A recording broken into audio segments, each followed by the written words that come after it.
তো গাইস, তো ফাইনালি ব্লগটা আমি এখন থেকে শুরু করছি। ঘড়িতে বাজে 4টে। আর আজকে আমি কিছু কাজ করব, যেমন আমার আজকে রয়েছে কাচাকুচির দিন। তো যাই হোক, কিছু না ভেবে আমি নিয়ে নিয়েছিলাম বালতিতে সার্ফ এক্সেল, আর আমাকে যেইগুলো কাচতে হবে আমি সেইগুলো নিয়ে নিয়েছিলাম। তো নেবার সময় ভাবছিলাম মা কেন আমার ওপর চেঁচাতো, কারণ ভাই কাচতে যতটা কষ্ট হয় একমাত্র মায়েরাই জানে। তো আমি সেটা ভাই ফিল করছি এখন। তো যাই হোক, রেলা বেশি না দেখিয়ে চলো কেচে নিই। আর কাচার পর আমি চলে এসেছিলাম জামা কাপড়গুলো মিলতে। তো এখানে দেখি দড়িটা ভাই ফাঁকা আছে, যার জন্য আমি তাড়াতাড়ি করে জামাগুলো মিলে দিলাম। আর হ্যাঁ, কাজ তো তাড়াতাড়ি শেষ হয়ে গেছিল। আর ভাবছিলাম ভাই চুল দাড়িটাও একটু বড় বড় হয়েছে, তো আজকে যদি কাটতে পারতাম ভালো হতো। তারপর চলে গিয়েছিলাম সেলুনে। তো ওখানে সরা বসিয়ে ছাঁট দেবার পর নিয়ে নিয়েছিলাম হচ্ছে কিছু খাবার আমার জন্য, কারণ রাত্রিরে ভাই কিছু খেতে হবে। আর ভাই তার সাথে নিয়ে নিয়েছিলাম চিকেন পকোড়া।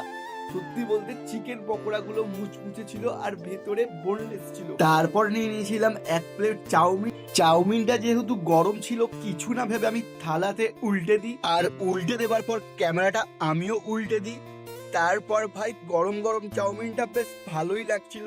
আমি ততক্ষণ খেতে থাকি, তোমরা চ্যানেলটা সাবস্ক্রাইব করো। Bye bye.